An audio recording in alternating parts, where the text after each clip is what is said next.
inicia con una exhortación. Entonces, ¿verdad? Entonces, les pido eso, ¿verdad? Vamos a orar y entramos en materia. Padre, seguimos clamando a ti esta mañana para que tú nos ayudes, Señor. Particularmente a mí, para exponer tu palabra de manera fiel, con pasión, con gracia, con misericordia. Y por cada uno de los aquí presentes que tú has traído esta mañana, Señor, para que ellos escuchen tu voz. Como leímos ahorita en Daniel, que no haya confusión de rostro al no escuchar tu voz, Señor. Oramos para que el Espíritu Santo, su poder, nos guíe, nos edifique, nos capacite y nos transforme, Señor, como cuerpo de Cristo y para gloria de tu nombre. Amén. Muy bien, Efesios capítulo 4. Efesios capítulo 4. El sermón de hoy se titula Caminar en unidad. Caminar en unidad. Y recuerda que la iglesia en esa metáfora es la novia de Cristo. Y Cristo es el novio. Y próximamente habrá una boda, ¿verdad?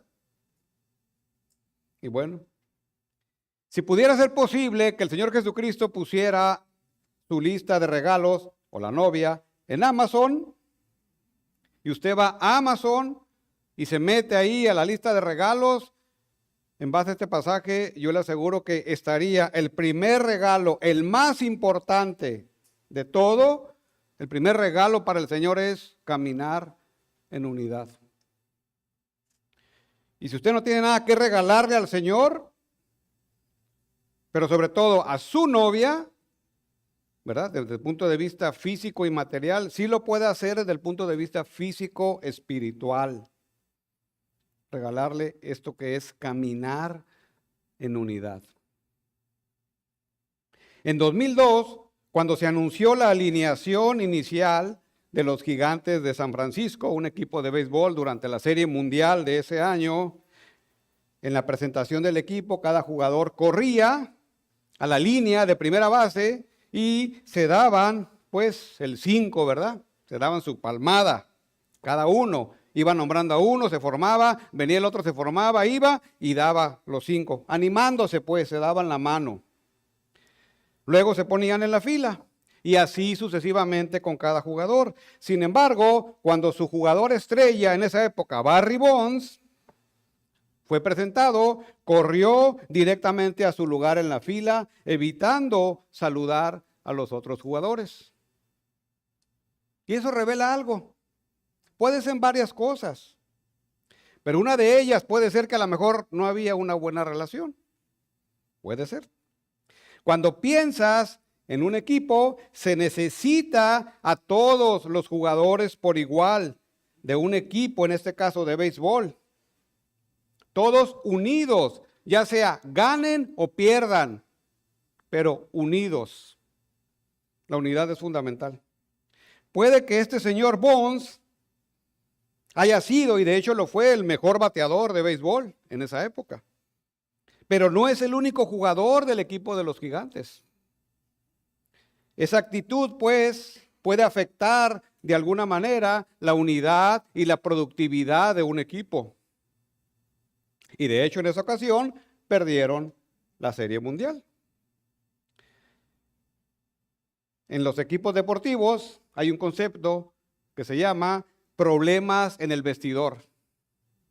Y cuando hay problemas en el vestidor, esto quiere decir malas relaciones entre los jugadores, la productividad del equipo se va a ver afectada en mayor o menor medida. Y el objetivo común de un equipo, que es ganar, porque ese es el objetivo, ¿verdad? No solo es participar, sino es ganar.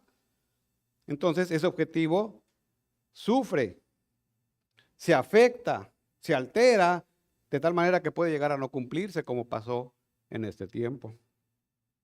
Y así como en el béisbol, en todos los ámbitos de la vida relacional es de mayor importancia la unidad, buscando el bien común. Por ejemplo, en el matrimonio, un matrimonio que no está unido va a generar problemas. Un matrimonio que no está unido, un matrimonio cristiano que no está unido, no va a cumplir su propósito. Glorificar a Cristo y ser ese mensajero en imagen del Evangelio de Cristo. Una familia que no está unida va a sufrir. En un lugar de trabajo, en el aspecto laboral, si no hay unión, va a sufrir. No se van a cumplir los objetivos, al menos como se han trazado originalmente. Y así sucesivamente. La unidad entonces es fundamental. Bueno, como han de suponer, en la iglesia no es la excepción. La iglesia necesita caminar unida. Eso es fundamental para la iglesia y esta, a través de la unidad, que cumpla su propósito. ¿Cuál es el propósito de la iglesia? Glorificar, exaltar, presentar el nombre de Cristo y evangelizar. Somos un medio. Y aún a veces, a pesar de nosotros, el propósito se cumple. Pero la iglesia entonces necesita unidad. Si queremos exaltar el nombre de Cristo como cuerpo, se necesita unidad. Que el mundo vea, como ahorita en la oración de Juan 17, ¿verdad? Que el mundo vea que yo los he amado. ¿Y a través de quién lo va a ver? De sus discípulos, de su iglesia. Y para eso se requiere unidad. Es glorificar el nombre de Cristo. De tal manera pues que en este pasaje de Efesios 4, que tenemos hoy ante nosotros, les voy a dar 3 razones. 3 razones para caminar en unidad, que te ayudarán a fortalecer y promover y fortalecer la unidad en la iglesia.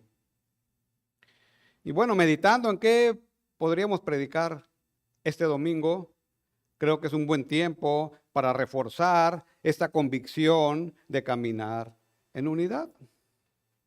Si ponemos como 30 años, de aquí a que la iglesia cumpla 30 años, por la gracia de Dios, esperamos que lleguemos a los 30 años. Estamos casi a la mitad del camino. Y entonces es un buen momento para detenernos un poquito y meditar en este concepto de caminar en unidad. 3 razones para caminar en unidad. Efesios 4. Dice el versículo 1, yo pues, preso en el Señor, os ruego que andéis como es digno de la vocación con que fuisteis llamados, con toda humildad y mansedumbre, soportándoos con paciencia los unos a los otros en amor, solícitos en guardar la unidad del Espíritu en el vínculo de la paz.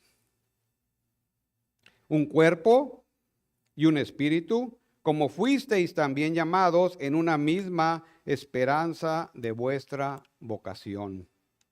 Un Señor, una fe, un bautismo, un Dios y Padre de todos, el cual es sobre todos y por todos y en todos.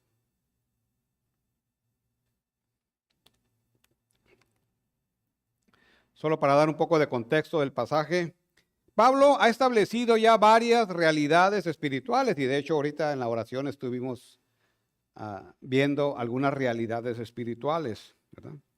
Y una de ellas es nuestra posición en Cristo, nuestras bendiciones en Cristo. Ha sido predestinado, ha sido elegido, ha sido llamado,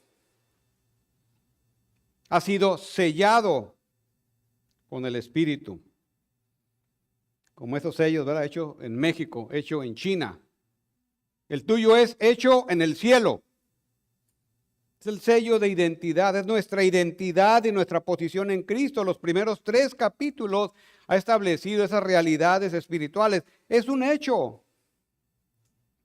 Dicen algunos autores, esta carta a los Efesios es un ejemplo clásico de que los primeros 3 capítulos son solo indicativos y los últimos 3 capítulos son solo imperativos. O sea, los indicativos es lo que ya somos y los imperativos es lo que debemos hacer una vez que ya somos. Bien, estos primeros 3 capítulos está lleno de indicativos, o sea, está reflejando lo que ya en realidad es el creyente, solo por la obra de Cristo. El sello, en suma, todas las bendiciones espirituales te han sido dadas. Y no solo eso, sino también el poder, porque ya ha sido sellado con el Espíritu Santo. El Espíritu Santo es una persona, pero es la fuente de nuestro poder, valga la redundancia, para poder vivir la vida cristiana, para poder cumplir con los imperativos que vienen a partir del capítulo 4 en adelante. Entonces, considera que tienes todo lo necesario. No ocupas hacer nada. Nada más es ir al banco y tomar el dinero y gastarlo. Ya está ahí. Ya tienes todo. Estás listo para caminar como Cristo quiere que camines. Has pasado de muerte espiritual a vida espiritual. Solo por gracia, leímos también ahorita. Por gracia sois salvos por medio de la fe, dice Efesios 2. Entonces, Pablo, en resumen, afirma la posición y tu nueva identidad en Cristo. Ya ha sido sellado, hecho en el cielo. Y entonces necesita uno meditar en estas realidades espirituales para poder hacer lo que sigue. Necesita uno afirmarse y creer en estas realidades espirituales. Ya eres en Cristo. Ya eres. ¿Te crees que ya eres? Porque si no crees que ya eres, no vas a poder. ¿Verdad? Necesitamos creer que ya eres. Y bueno, esos son los 3 primeros capítulos de Efesios. Ese es el contexto. Y aquí llegamos entonces al capítulo 4. Y a partir del capítulo 4 empiezan una serie de imperativos. O sea, ya eres, ahora haz. Ya tienes el sello, ahora funciona acorde a ese sello. Por eso dice el versículo 1, yo pues, lenguaje sonorense, yo pues. Pero ese pues y ese yo es muy importante porque es enfático. Pablo está haciendo énfasis en algo y ese pues lo que hace es conectar todo lo que ha dicho en los primeros 3 capítulos y prepara al creyente para exhortarlo. Yo pues. Entonces, ¿quién dice que la teología no es práctica? La teología es práctica. Si usted va al curso de fundamentos y aprende ahí teología, lo tiene que aterrizar en la práctica, porque es lo que ya es y luego es lo que tiene que hacer. Entonces va de lo teológico a lo práctico. Y cuando estudiamos teología no es solamente saber teología, es aterrizarlo a lo práctico, es el fundamento de lo que somos en Cristo, nada más y nada menos, porque todo se relaciona con Cristo. Y entonces es de lo ya eres, ahora vas a hacer. Lo que ya eres se debe de reflejar en tu conducta. Ya, lo práctico. Pablo concibe pues a los creyentes aquí como un cuerpo. Y él está preocupado por el cuerpo, como un todo, somos un todo. Como le digo a veces a los jóvenes, ya no eres Juan, Pedro, María. Bueno, si lo eres. Pero ya formas parte de un cuerpo, ya te debes a un cuerpo, tienes que pensar en términos de un cuerpo, eres parte del cuerpo de Cristo. Ya no te deberías de mandar solo, ya no deberías de ver por tus propios intereses, sino por los intereses de ¿quién? Del cuerpo. Y esto es lo que tiene aquí Pablo en mente. Porque son creyentes que se van agregando, ¿verdad? Y que traen sus presuposiciones, inclusive teológicas. Y algunos, la mayoría gentiles, pues ni idea tenían, ¿verdad? Pero Dios los va agregando, los predestina, los elige y los pone en el cuerpo. Entonces, esta metáfora es fundamental en esta carta. Así que la primera preocupación de Pablo por esta iglesia y por toda la iglesia es mantener la unidad del cuerpo que se ha formado. De hecho, la unidad ya se dio. Ya está dada posicionalmente. Ahora le corresponde al creyente que mantenerla. Y ese es el trabajo del creyente, mantener la unidad que ya ha sido dada como producto de la obra de Dios en Cristo en el poder del Espíritu Santo.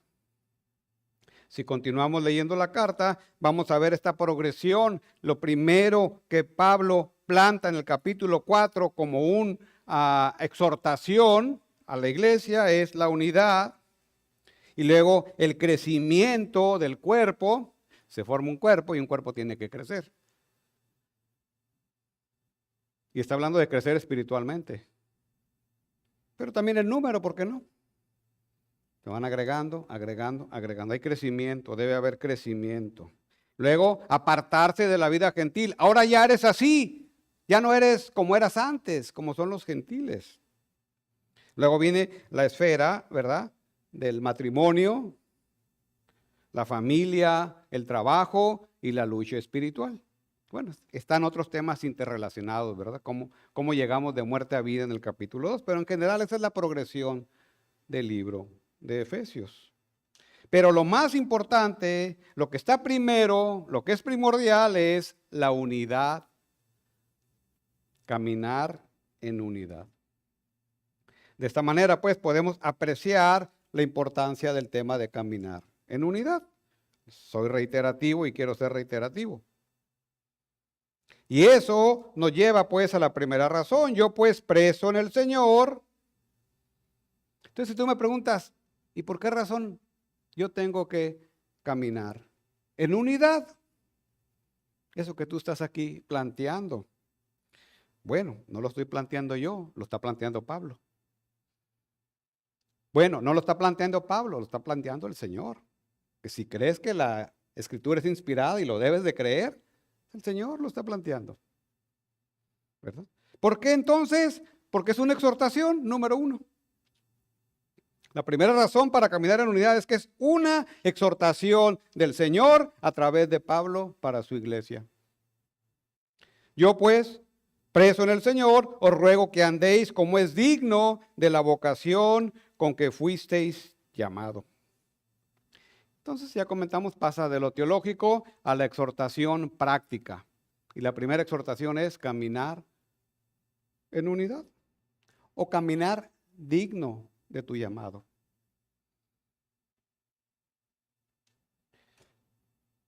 Y es algo que Pablo hace en algunas otras cartas. Pone el fundamento teológico y luego vienen las exhortaciones prácticas. Ya eres, ahora hazlo. Lo típico y lo que la mayoría conoce, Romanos 12:1. Romanos 12:1 dice, así que, aquí dice, yo pues, ¿verdad? Así que, es la misma introducción para exhortar. Hermanos, os ruego por las misericordias de Dios. ¿Cuáles son las misericordias de Dios? Del capítulo 1 hasta el capítulo 11. Vas aprendiendo, ¿verdad? Desde cómo eras, cómo el Señor te rescata y cómo el Señor, ¿verdad? Te va moldeando, te va transformando. ¿Solo por qué? Por las misericordias de Dios. que presentéis vuestros cuerpos en sacrificio vivo, santo, agradable a Dios, que es vuestro culto racional. ¿No parece razonable? Y si lees Romanos 2 en adelante, vas a ver todo lo que tienes que hacer como creyente. Si no lo has leído, pues adelante. Y es algo similar. En Primera de Tesalonicenses 4:1 dice, por lo demás. Aquí dice, yo pues. Por lo demás, hermanos, os rogamos y exhortamos en el Señor Jesús que de la manera como aprendisteis de nosotros, como os conviene conduciros y agradar a Dios, así abundéis más y más. Es la misma exhortación, así empieza. Entonces empieza a describir todo lo que el creyente tiene que hacer en su práctica, en su vida diaria, si está realmente en la fe. Y entonces a veces comentamos, nosotros no podemos saber quién es salvo y quién no, ¿verdad? Porque a veces nos dan ese argumento. Bueno, ¿y tú quién eres para decir si es salvo o no? Sobre todo cuando hacemos las entrevistas, ¿verdad? Las entrevistas son falibles, pero es lo mejor que tenemos. Pero Dios sí nos ha dado aquí en su palabra algunos elementos para saber si alguien está en la fe. Y un elemento fundamental es cómo te conduces en tu vida. Porque está ligado una cosa con la otra. Entonces, dicho sea de paso, si alguien lo entrevistan y le dicen, oye, pensamos que tienes que afirmarte más en las convicciones, no se sienta mal. Al contrario, oye, qué bien. Lo están cuidando. Lo van a ayudar. Lo van a llevar de la mano. Pero por otro lado, también hay que entender que la iglesia necesita estar firme y conviccionada de que alguien está en la fe hasta donde sea posible. Así es. Gente se ha ido porque no ha pasado una entrevista. Que a lo mejor no hemos permeado lo suficiente lo que es eso, ¿verdad? Tal vez. Digo, porque vienen entrevistas, ¿verdad? Entonces, como liderazgo de la iglesia necesitamos hasta donde podamos estar con una convicción firme de que la persona está en la fe, ¿verdad? Hay cierto fruto. Porque si no, luego eso afecta al cuerpo. Ese es el punto. El cuerpo. Piensa en el cuerpo. Siempre hay que pensar en el cuerpo de Cristo. Somos parte de un cuerpo. Y a veces es duro, pero tratamos de hacerlo mejor. Ahora, preso en el Señor. Recuerden que es una epístola de la prisión, ¿verdad? Pablo, desde el punto de vista literal, estaba preso en el Señor. Yo pues, preso en el Señor, aunque sigue el versículo, os ruego que andéis. Y estos dos verbos, ruego y andar, que también se traduce como caminar, gobierna toda esta sección. O sea, todo lo que Pablo va a decir tiene que ver con ruego y andar. Guárdeselo ahí, su mente. Y entonces, aunque no están propiamente en imperativos al inicio de esta carta, bueno, la autoridad de Pablo que le da el Señor, le da autoridad para exhortar a la iglesia a cumplir lo que está pidiendo. Caminar como es digno de tu vocación, como fuiste llamado. Tienes el sello, de hecho, en el cielo, camina como un habitante en el cielo, del cielo. ¿Verdad? Si tienes el sello hecho en China, pues vas a hablar chino. Si tienes el sello de hecho en Estados Unidos, pues vas a hablar inglés. O hecho en México, vas a hablar español. O sea, vas a ser acorde pues a tu naturaleza, a tu origen. Y aquí es del cielo. Pero hay que creerlo, que somos ciudadanos del cielo, sellados por el Espíritu Santo. No por obras para que nadie se gloríe, sino porque fue la decisión soberana de Dios.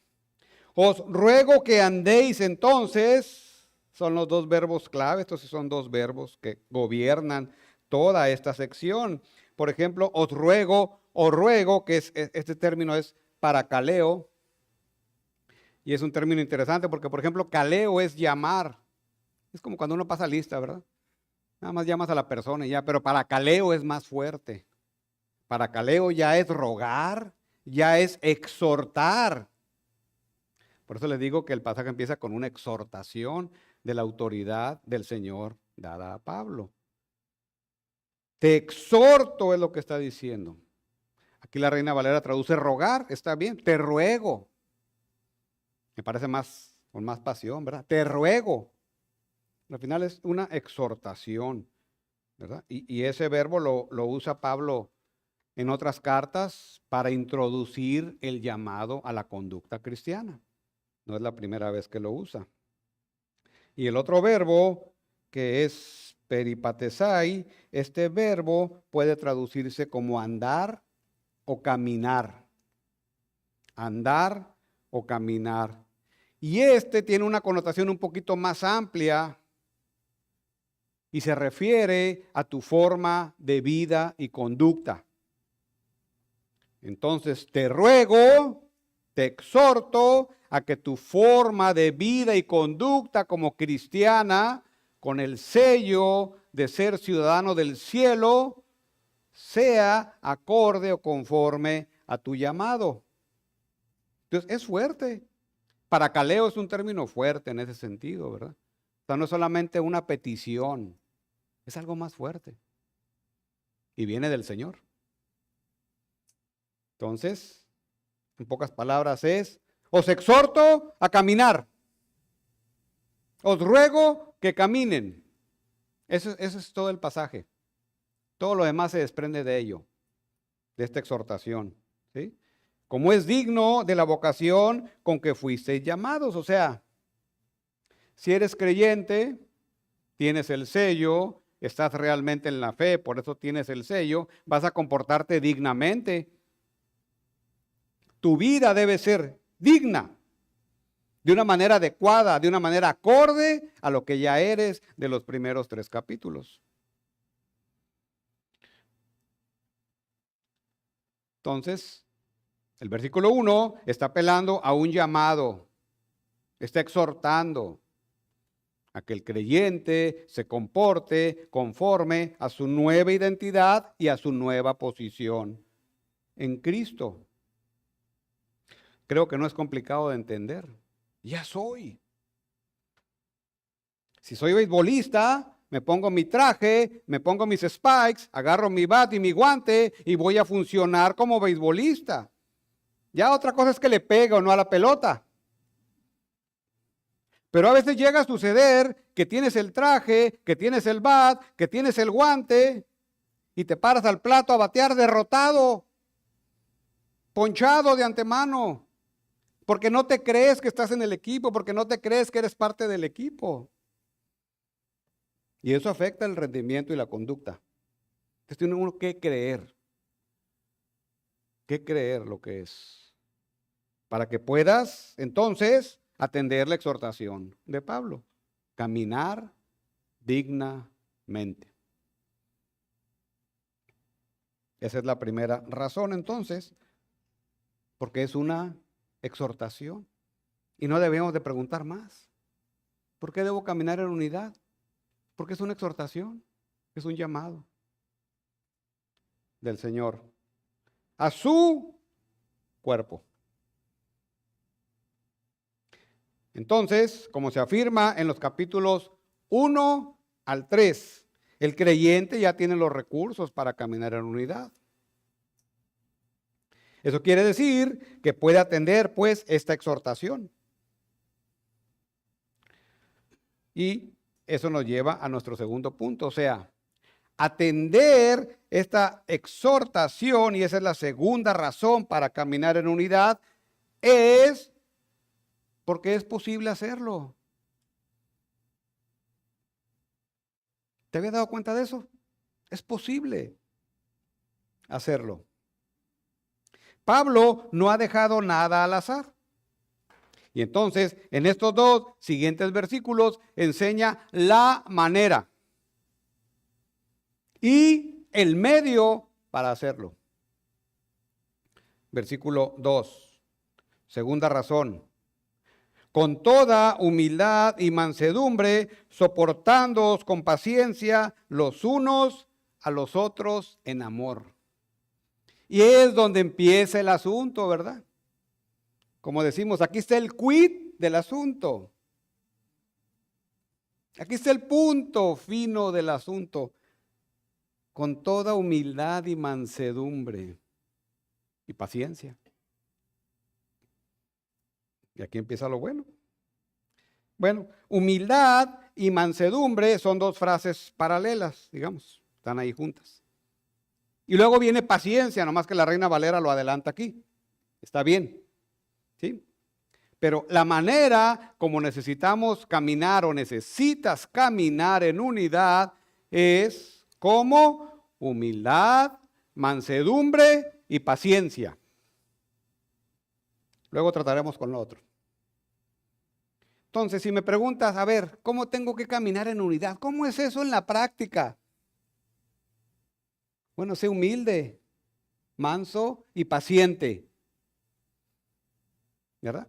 Y si tienes el Espíritu Santo, puedes ser humilde, manso y paciente. Y bueno, puedes batallar, sin duda. Pero si es tu patrón de vida, entonces hay que cuestionarnos si estás en la fe. Porque es obra del Espíritu. Y el Espíritu no falla. Batalla con nosotros, que es diferente, ¿verdad? Pero no falla. Entonces, la manera es con toda humildad. Acompáñenme allí a Hechos, un poquito hacia atrás. Hechos capítulo 20. Hechos 20.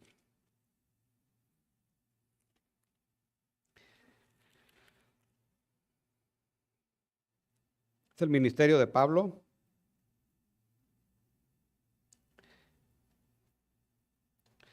Vean este sentir de Pablo. Dice el versículo 19, sirviendo al Señor con toda humildad. Humildad. Estamos hablando de Pablo. Y si alguien ha sido dotado para la obra del ministerio, aparte del Señor Jesús, bueno, todos los apóstoles, pero particularmente Pablo, el apóstol a los gentiles. Fariseo de fariseos.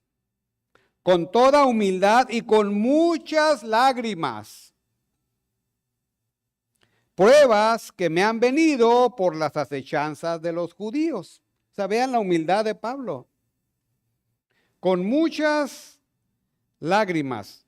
Vamos más adelante a Filipenses.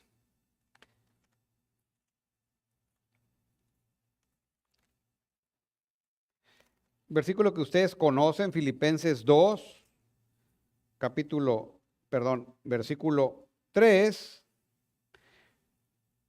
Dice la palabra, nada hagas por contienda, por vanagloria, antes bien con humildad, y vean la humildad, estimando cada uno a los demás como superiores a él mismo. Y en el momento que te empiezas a sentir superior, pueden empezar los problemas. Y a veces ese es el problema dentro de las iglesias, que alguien se siente superior. No hay humildad. Y ese es el problema real. No es teoría. Entonces, se dan una idea de lo que es humildad. ¿Quién es el mayor ejemplo de humildad? Aquí está en el capítulo 2, el Señor.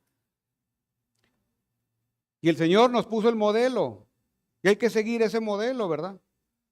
Se humilló ¿hasta qué? Hasta hacerse hombre. Y si Él se humilló hasta hacerse hombre, no sé si alguna vez ha meditado en esa frase, ¿qué significa? Se humilló hasta hacerse hombre, el Dios eterno.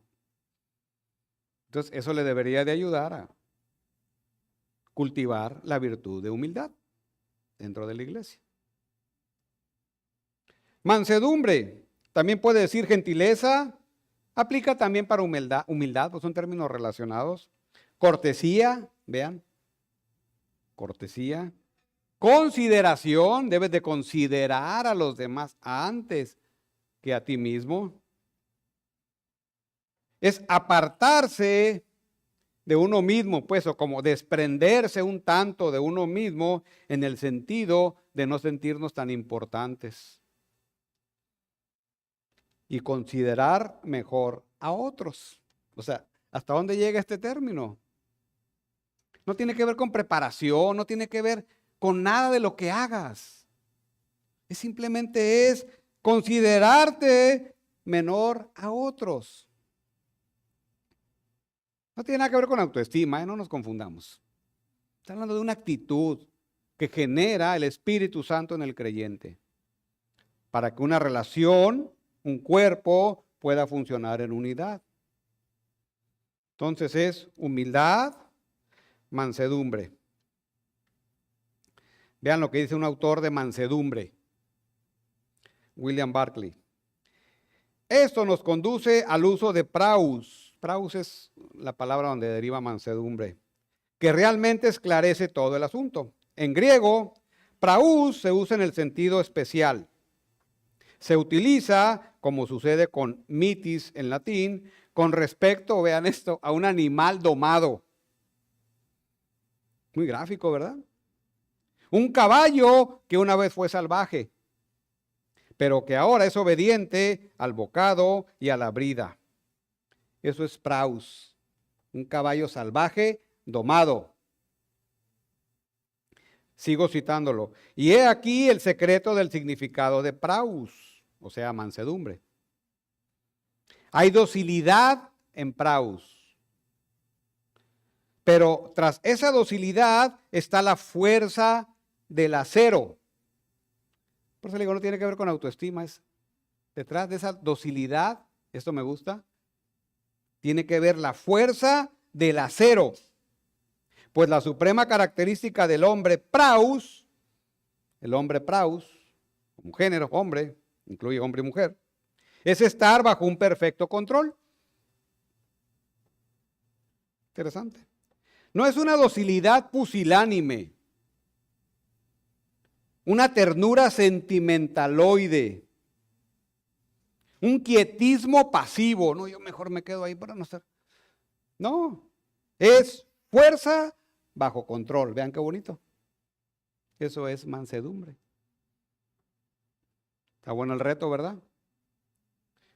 Entonces, si quieres ser un caballo salvaje que ha sido domado, pídele al Señor, al Espíritu Santo, que te ayude a hacerlo. Es posible. Recuerden, la segunda razón es porque es posible. Es posible ser humilde, es posible ser un caballo salvaje domado. La tercera virtud aquí es con paciencia. Volvamos al Efesios 4, con paciencia.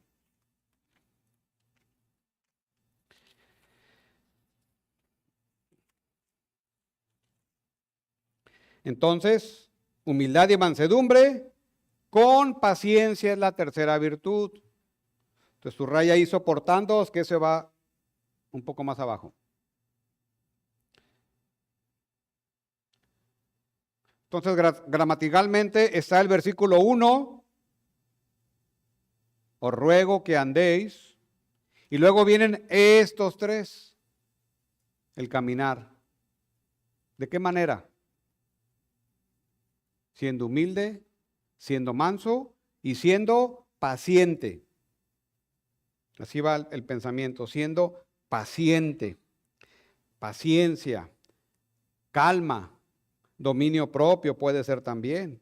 Pero esta característica va un poquito más allá y implica, vean esto, que es ser capaz de soportar la provocación.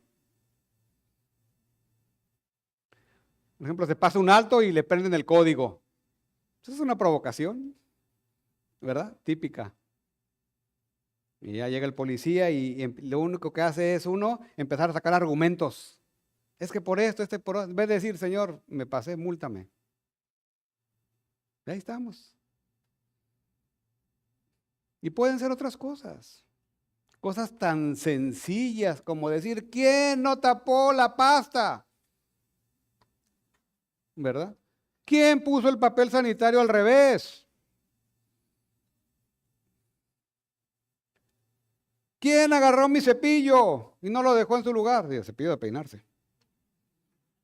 Hasta a veces cosas tan simples nos producen una reacción inadecuada, que va todo lo contrario a lo que es paciencia. O sea, no soportamos la provocación. Póngale la que quiera. El marido, la esposa, que están fríos los chilaquiles, ¿por qué? A mí nunca me los sirven fríos. Yo nunca he sido provocado. ¿Verdad? Entonces, eso es lo que en la vida diaria, en la práctica, implican estas virtudes, ¿verdad? ¿Cómo reaccionamos ante la provocación? En la iglesia, dentro de la iglesia, ¿cómo reaccionamos ante las situaciones? ¿Verdad? Piensa en ello. Es posible reaccionar mansamente. Es posible reaccionar pacientemente si tiene al Espíritu Santo obrando en su corazón. Ahora vea lo que dice William Barclay, también de este me gusta. Dice, describe la actitud que un hombre debe tener para con su prójimo. La actitud que un hombre debe tener para con su prójimo. Este es el uso típicamente neotestamentario de la palabra.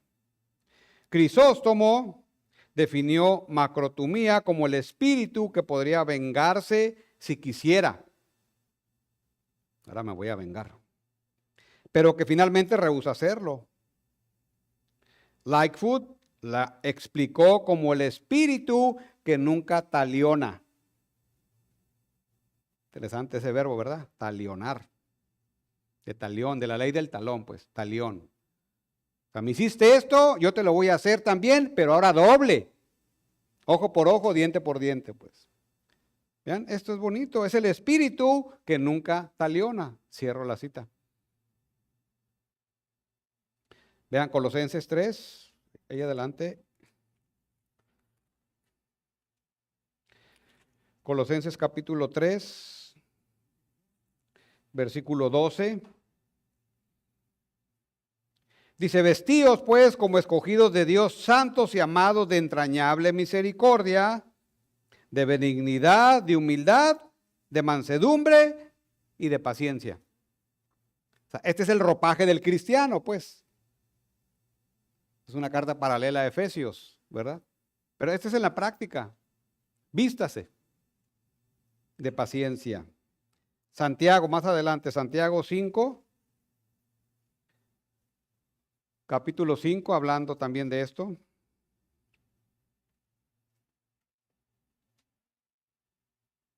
Santiago capítulo 5, versículo 10. Vean aquí, hermanos míos, tomad como ejemplo de aflicción y de paciencia a los profetas que hablaron en nombre del Señor. Y dice Santiago esto, y uno se pregunta, ¿y cómo le fue a los profetas?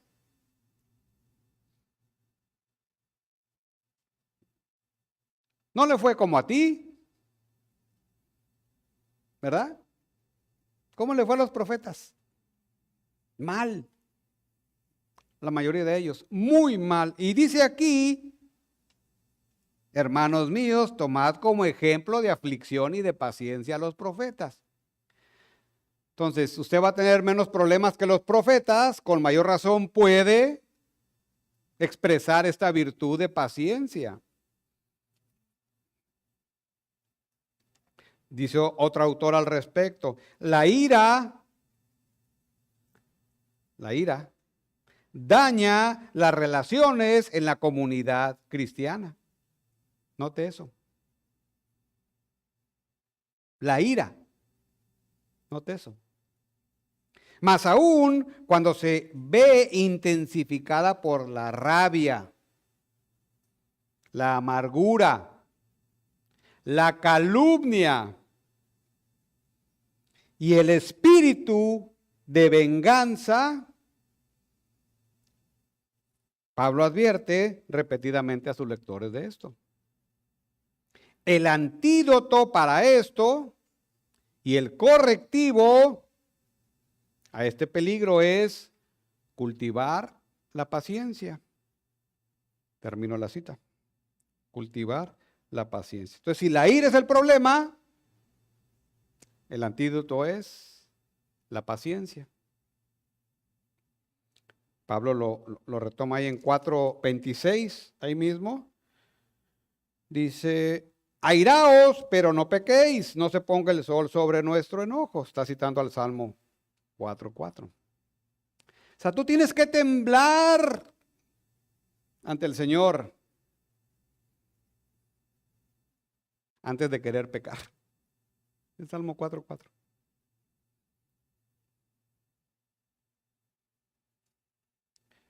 En el 31, quítese de vosotros toda amargura, enojo, ira, gritería, maledicencia y toda malicia. Y esto no es una opción, esto es un mandamiento. Quítese toda amargura. Es que no puedo. El Señor te ha capacitado para hacerlo. Es que no sabes lo que me hicieron o lo que dijeron de mí. El Señor te ha capacitado para hacerlo.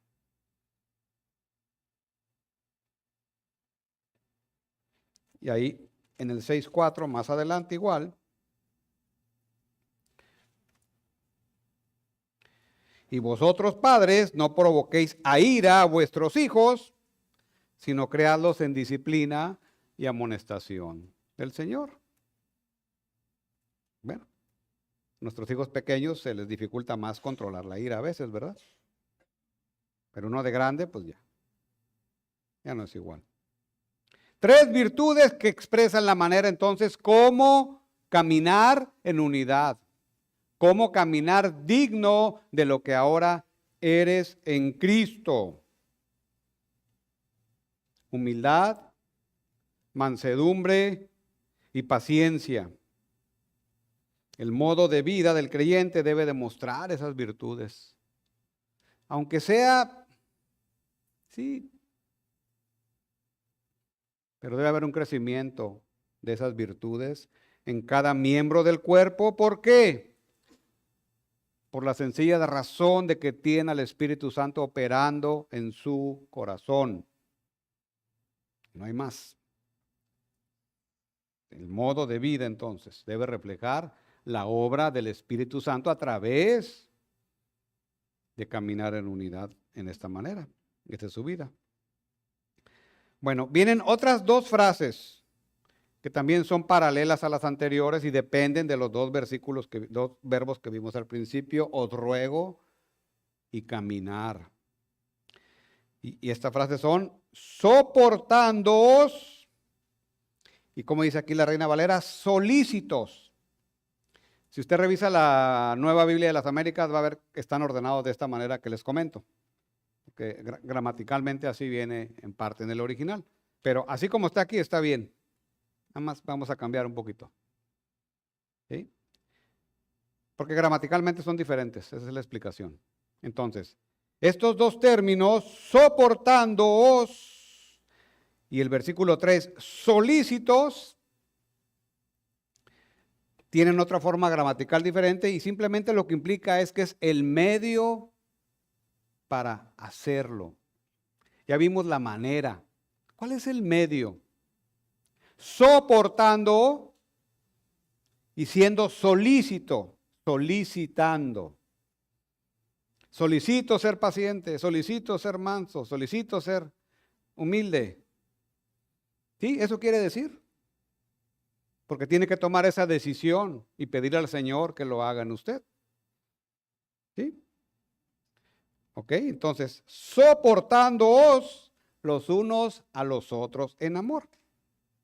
Vean, esto me encanta del Señor. Mateo 17, se los voy a leer. Mateo 17,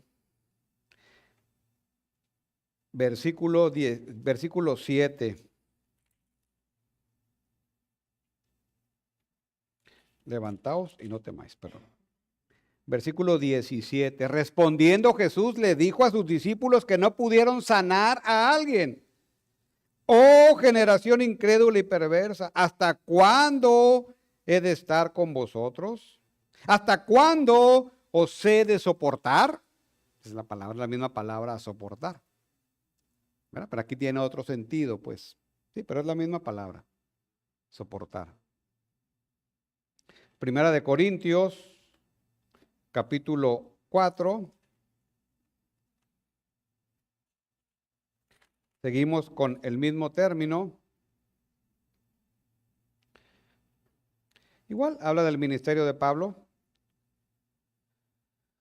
Nos fatigamos trabajando con nuestras propias manos. Nos maldicen y bendecimos. Padecemos persecución y la soportamos. Tiene que ver también ese contexto de persecución, pero la soportamos. Aguantamos. No vamos y peleamos. No vamos y aplicamos la ley del talión. Esta es una obra del Espíritu. La soportamos. Más adelante, 2 de Corintios, capítulo 11.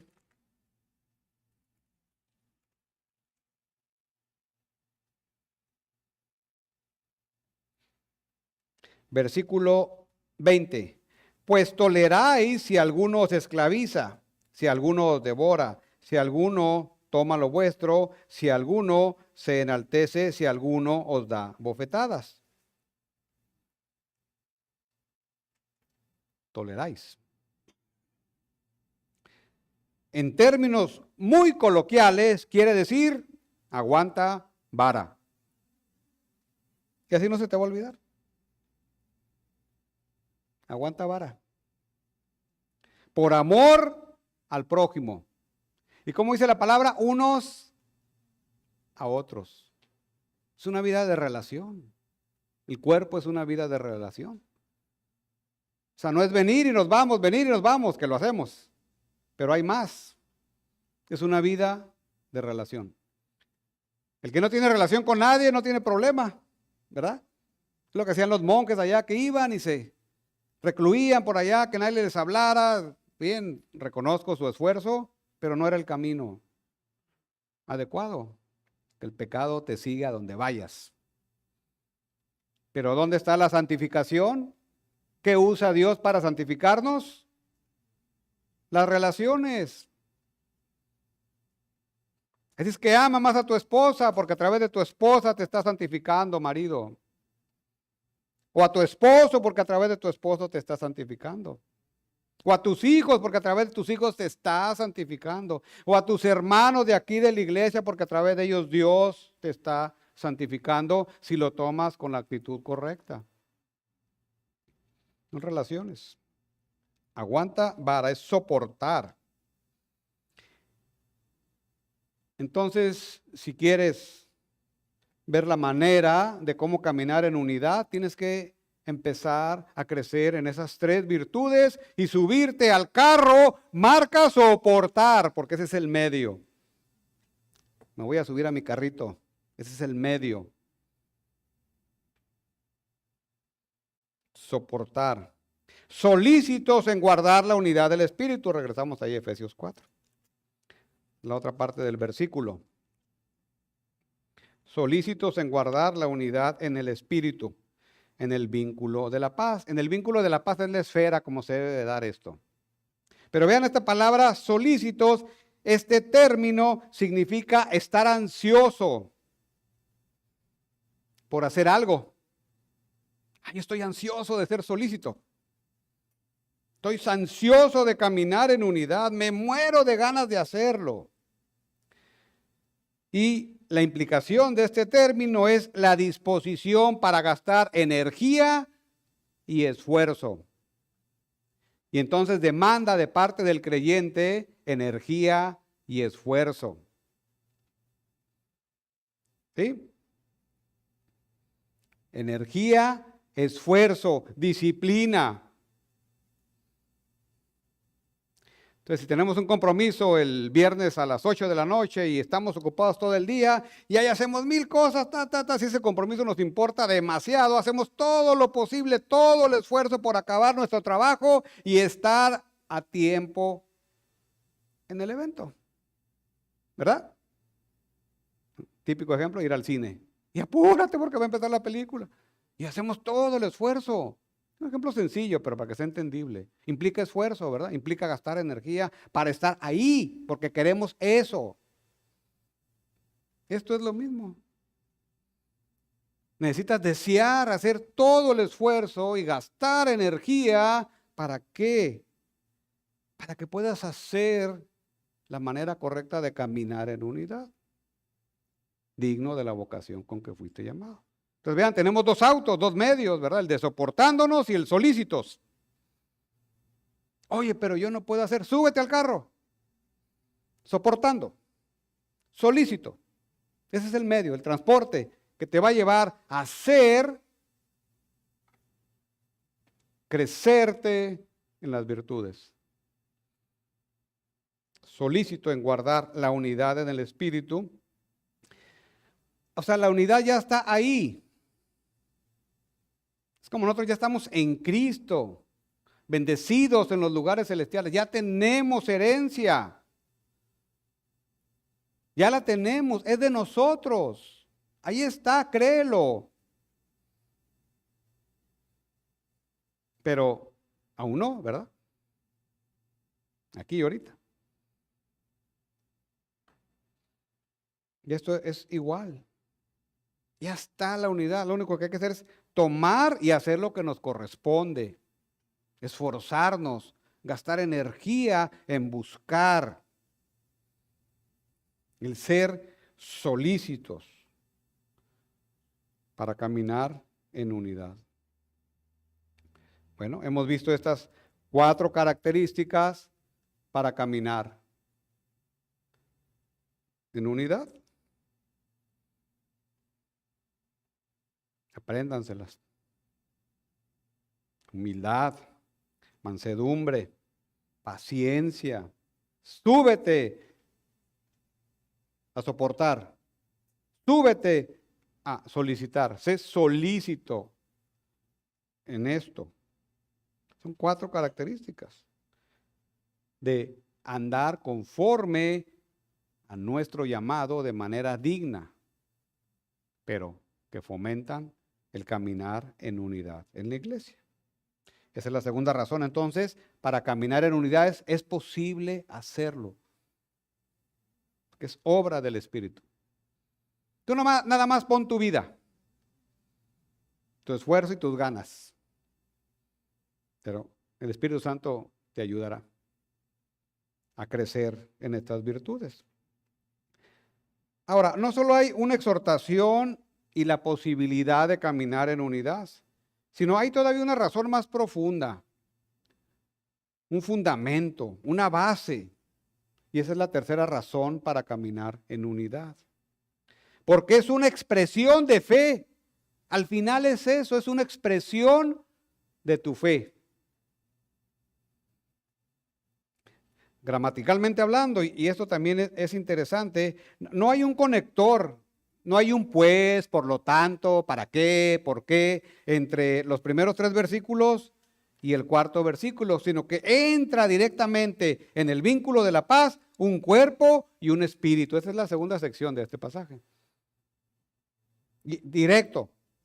Y eso habla de énfasis, eso habla de la importancia del asunto, eso habla la importancia de la unidad, es la base teológica, ¿sí? Es el fundamento de la unidad, se le da ese carácter.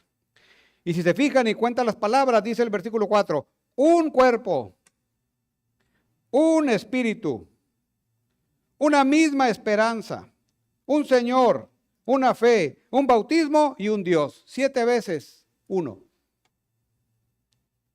7 veces uno. Y eso es lo que le da el carácter enfático a esta sección acerca de la unidad, la importancia de la unidad en la iglesia. ¿Y cuál es el primer término? Un cuerpo. No está Dios, no está Cristo, es un cuerpo. Y eso le agrega todavía más énfasis y más importancia de la preocupación que tiene Pablo de que el cuerpo camine en unidad. Un cuerpo, y el cuerpo, como la mayoría de ustedes sabe, es una metáfora para iglesia. Luego usa el término de edificio, ¿verdad? La piedra del ángulo que es Cristo, y ahí sobre esa piedra se va sobreedificando la iglesia. Pero aquí es el cuerpo. Primero es el cuerpo. Entonces, os ruego que andéis. Os ruego que caminen ¿en qué? En unidad. Cuerpo. Necesitan caminar en unidad. ¿Sí? En el versículo ahí atrás, 1:23, versículo 23, capítulo 1, dice, la cual es su cuerpo. Hablando de la iglesia, de todas las cosas, a la iglesia, la cual es su cuerpo. Usa la metáfora del cuerpo para referirse a iglesia. En 2:16, ahí mismo, y mediante la cruz reconciliar con Dios a ambos en un solo cuerpo. Y ese cuerpo es la iglesia. En Romanos 12, 14, 5 también habla de este concepto de cuerpo como iglesia. En Primera de Corintios 12, 12, 13 también utiliza esta metáfora de cuerpo para referirse a la iglesia. Entonces no hay duda que cuerpo es iglesia. La iglesia. Es un cuerpo unificado de Cristo. Es lo primordial. Que haya unidad en el cuerpo de Cristo. Y luego vean, un espíritu, como fuisteis también llamados en una misma esperanza de vuestra vocación. Un Señor, una fe, un bautismo. Entonces, vienes a través del Señor a ser salvo por medio de la fe y te bautizas. O sea, no hay dos bautismos, no hay tres, no hay confirmación, no hay nada de eso. Es uno. Un Dios y Padre de todos, el cual es sobre todo y por todos y en todos. Entonces está enfatizando ese concepto de unidad. No voy a desarrollar ahorita eso porque no hay mucho tiempo, pero básicamente es sembrar la convicción de que para el Señor, a través de Pablo, la unidad entonces es fundamental. La unidad del cuerpo. Ese es nuestro fundamento. Y si se fijan, no es propiamente un credo, ¿verdad? Pero son confesiones que la iglesia primitiva, la iglesia más temprana, hacía en sus iglesias. Y a final de cuentas aterrizamos en el asunto de que es una expresión de la fe, la unidad en la iglesia. Es una expresión de la fe. Porque es un cuerpo de creyentes unidos por el Espíritu Santo por fe. Por eso pongo aquí la tercera razón, es una expresión de tu fe. Y eso tiene implicación práctica, porque si no estás caminando en unidad, al contrario, caminas provocando división, entonces habría que ver cómo está el asunto espiritual en la persona. ¿Sí? Entre otras implicaciones. Caminar en unidad. Lo que me interesa enfatizar aquí es unidad del cuerpo, unido. Ahorita en la oración se oró Juan 17, ya no la voy a leer. Pero ¿qué pide el Señor? Que sean uno. Que la iglesia sea uno. Este pasaje recuerda a Juan 17 realmente. Es por lo que el Señor ora, unidad. Así como tú y yo somos uno, que ellos sean uno. Y que a través del amor el mundo vea quiénes son. Pero si andamos del chongo, pues es complicado que el mundo voltee a ver, ¿verdad? Simplemente es una religión más. Mejor me voy acá donde hay más paz, ¿verdad? No a gracia y paz, acá donde hay más paz. ¿Sí? Te está enfatizando, el Señor ora por la unidad de su cuerpo. Y Pablo lo reitera aquí ya en la práctica, buscar la unidad. ¿Sí? Entonces, caminar en unidad al final es una expresión de tu fe, como cuerpo, como parte del cuerpo. Esa es la base teológica, con esa implicación práctica, caminar en unidad. Regresando a la ilustración del principio. Por otro lado, en el Super Bowl, los New England Patriots no anunciaron a sus jugadores estrella antes del juego, para que las estrellas pudieran correr al campo y sean victoriadas por toda la multitud. No, al contrario de los gigantes. Se anunció el equipo y todos corrieron al campo juntos. No hubo distinción. Y eso también manda una señal. Porque de que había gente valiosa ahí, la había, demasiado valiosa. Estaban unidos. Ese es el mensaje que querían mandar. Estaban unidos. Pase lo que pase, ganen o pierdan, estaban unidos. Bueno, ellos ganaron, ¿verdad? Entonces vean cómo a veces una sola persona, un solo miembro, puede afectar todo el cuerpo en el primer caso.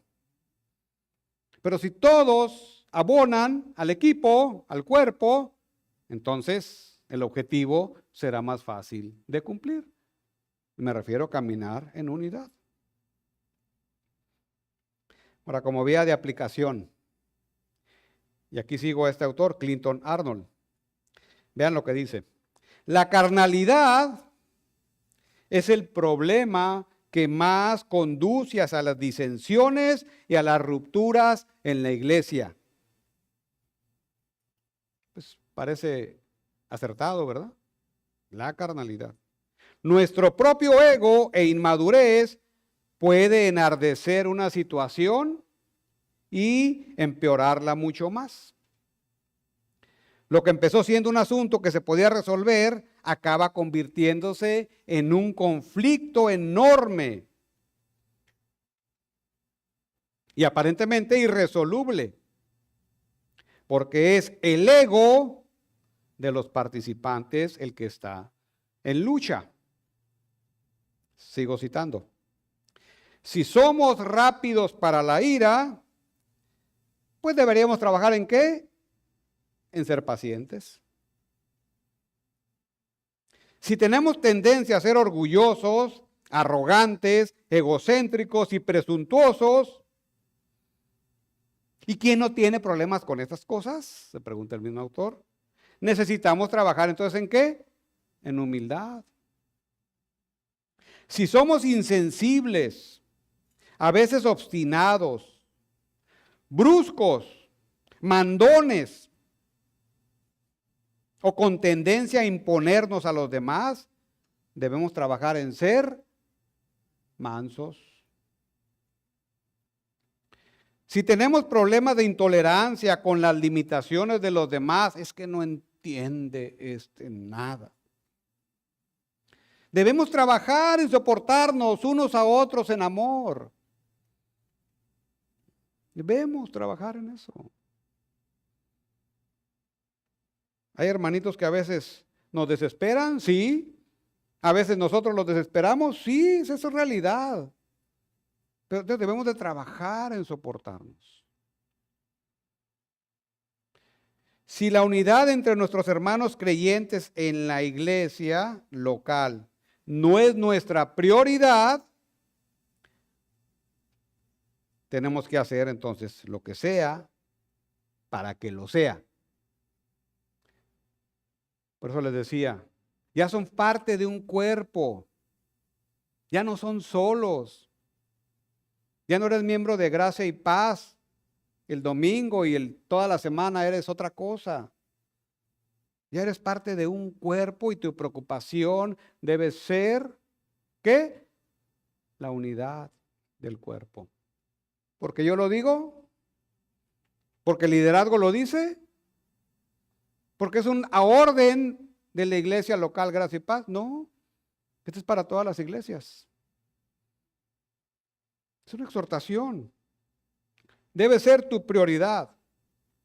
Y cuando hagas algo, comentes algo, digas algo, debes de preguntarte, ¿está primero mi interés personal o el interés superior del cuerpo de Cristo? ¿Qué voy a afectar? ¿O a qué voy a abonar? También se vale. ¿A qué voy a abonar? Pregúntate, hazte esas preguntas. ¿El interés superior del cuerpo de Cristo o mi interés propio? ¿Sí? Es bueno preguntarse cosas. Termino citándolo. Si perseguir ardientemente la unidad de las iglesias en nuestra ciudad no es una prioridad para nosotros, también tenemos que hacer que llegue a serlo. ¿Por qué? Porque en toda la exhortación de la carta de los Efesios, a partir del capítulo 4, lo primero está, el primer tema que Pablo toca es la unidad, y no es por casualidad, es por su importancia. Porque Jesús oró por ello. En Juan 17, 22, 23. Bueno,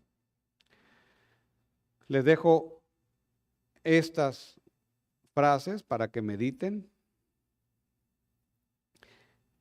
para que consideren cuál es mi posición, cuál es mi convicción, dónde estoy parado en el tema de la unidad del cuerpo de Cristo ya aterrizado y expresado en esta iglesia local.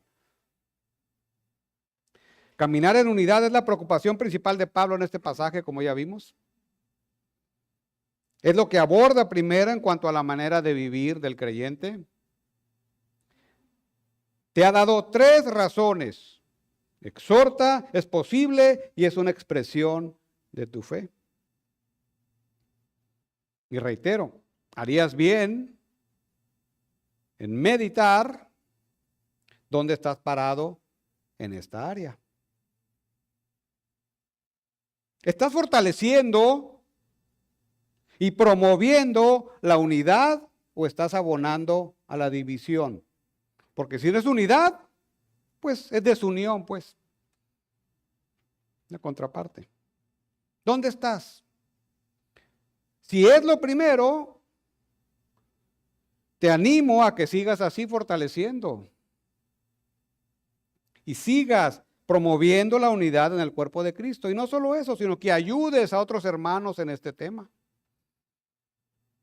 en esta convicción. Si es lo segundo, te animo a que consideres tu situación y vengas en arrepentimiento al Señor. Este es el llamado del Señor para ti. En Él hay misericordia, hay gracia y hay perdón.